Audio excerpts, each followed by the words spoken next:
तकिया बेड से ऊपर लगा ये तो गद्दा में भी लगा हुआ तो भी दे दें। आपको फिंगरप्रिंट चाहिए ना तो ले लीजिए, मैं ही अपने हाथों से दे दूँ। ये देख सारा मेहंदी लगा हुआ है। बताओ क्या हुआ था? ब्लीडिंग नहीं रुकी थी, प्लीज इनको हॉस्पिटल लेके जाइए ना प्लीज, कुछ भी कर देना। बोलिए ना हम चले जाएंगे जेल, हमको ऐसे भी मरना है ऐसे भी मरना है मुझे, लेकिन मैं किसी के लायक नहीं छोड़ूंगी कि तुम किसी और लड़की का जीवन बर्बाद करो। मुझसे पहले बहुत कर किए, बोला मेरी जैसे लड़की को धोखा दिए, बार बार डेट देके बार बार चेंज किया। इसका परिवार मेरा नहीं है, मेरा सारा परिवार से रिश्ता तुड़वा दिया था यहीं पे 112 पे सबसे लिखित गया था सारा परिवार रिश्ता तोड़ दिया था। तुमको बहुत किए मैं प्रकाश, लेकिन तुम नहीं मेरे हुए, नहीं हुए मेरे, नहीं हुए। बोल ना बेद का भरल तकिया बेड से ऊपर लगा ये तो गद्दा में भी लगा हुआ तो भी दे दें। आपको फिंगरप्रिंट चाहिए ना तो ले लीजिए, मैं ही अपने हाथों से दे दूँ।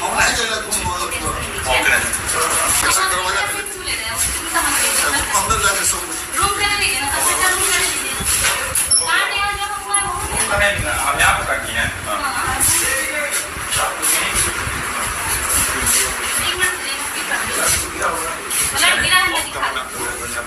अरे मैं छू रही हूँ, कोई दूसरा नहीं छू रहा है।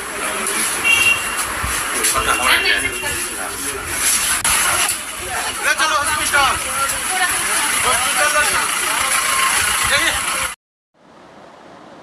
दोस्तों नमस्कार। एक कहावत है कि औरत जिसे प्यार करती है तो वो चाहे जो भी हो, जैसा भी हो, उसके लिए तो वो इंसान दुनिया में सबसे बेहतर होता है।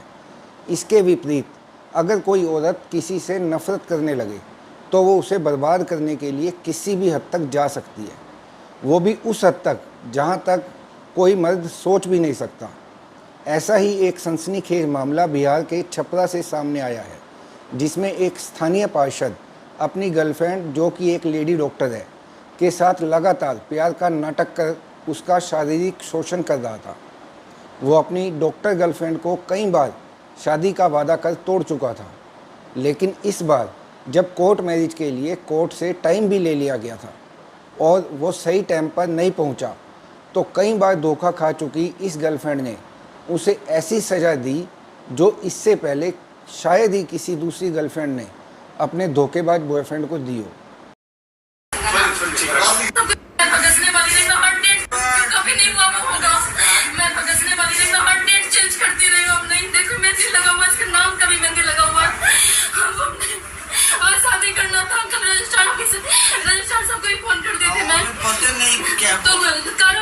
मेरे से पहले भी बहुत सारी लड़कियों की जिंदगी बर्बाद किया था।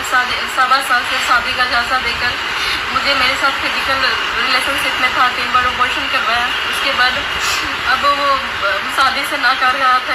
यहाँ पे थाना पे आने के बाद फिर वो शादी के लिए हाँ कर दिया था, तो रजिस्ट्रेशन भी कर हो गया था 8 अप्रैल को। फिर शादी का डेट आया 10 मार्च को आया। फिर उसके बाद बहुत सारा डेट 7-8 डेट देते गया, चेंज करते गया। आज भी शादी का डेट था, आज भी मेरे हाथ में उसके नाम का मेहंदी भी लगा हुआ। और फिर आज वो धोखा दिया। हर बार भाग जाता था, इस बार भागा नहीं लेकिन धोखा दिया। इसलिए मैं आवेश में आकर मैं ऐसा कर दी, लेकिन मैं चाहती नहीं हूँ कि जान से मरे। मैं सिर्फ आवेश में आकर ऐसा कुछ की हूँ कि सिर्फ किसी लड़की का। एक पार्षद को छपरा की ही रहने वाली एक लेडी डॉक्टर से प्यार हो गया। उसने प्यार का इजहार किया और डॉक्टर ना चाहते हुए भी उसकी बातों में आ गई और फिर मामला दो तरफा हो गया।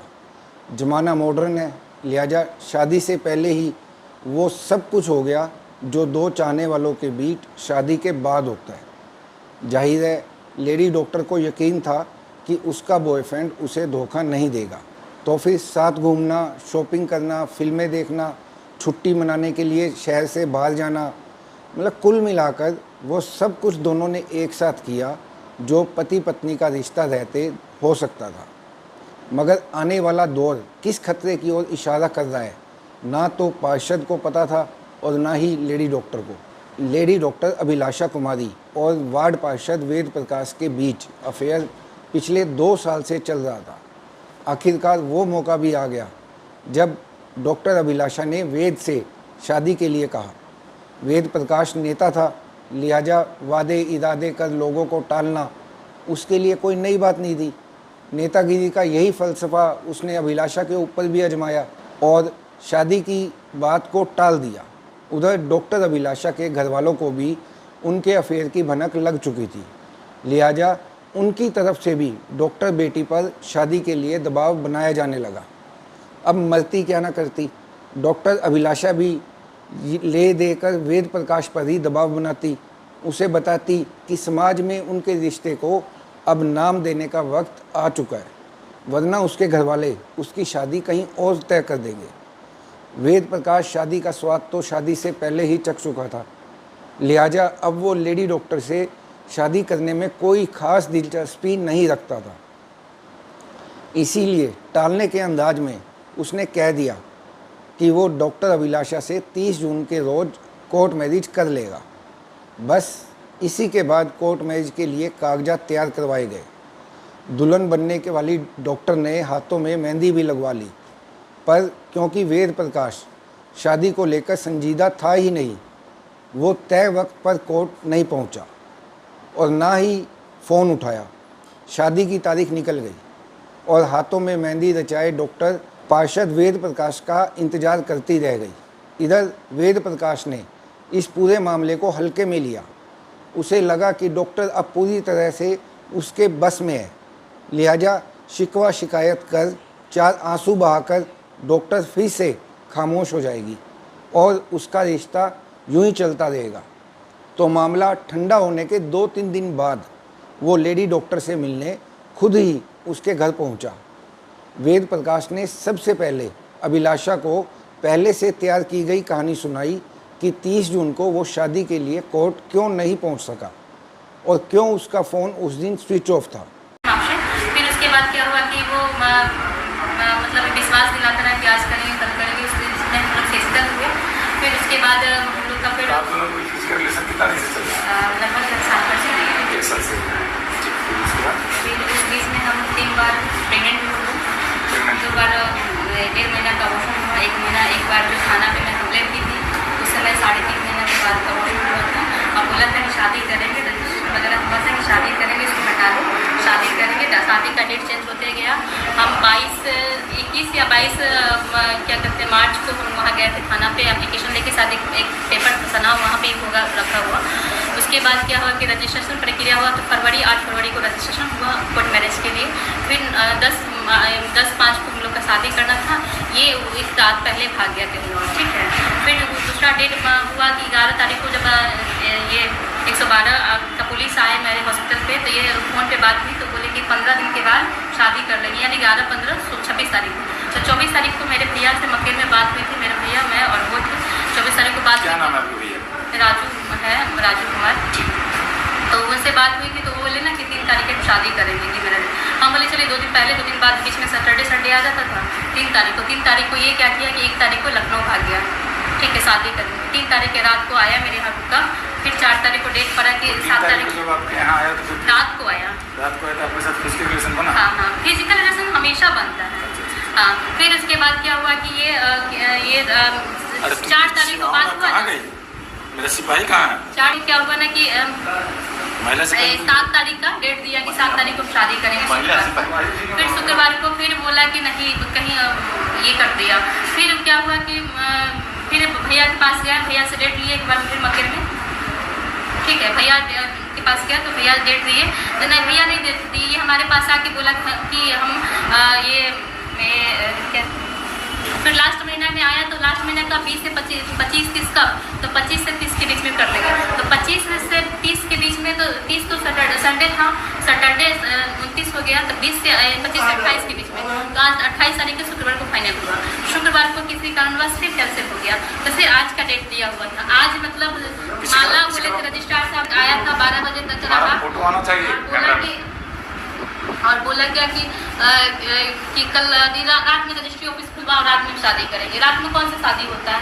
हर एक नियम कानून है, हर चीज़ का एक समय है, तो कौन नहीं खोलेगा? रजिस्ट्रार साहब को गाली देकर कह रहा कि अभी खुलवाओ फिर शादी करते रात में 12 बजे। कल रात की बात करें, सुबह में बोला कि फ़ोन पे बोल रहा है कि शादी नहीं करो, लेकिन हम आजीवन रहेंगे ऐसे ही।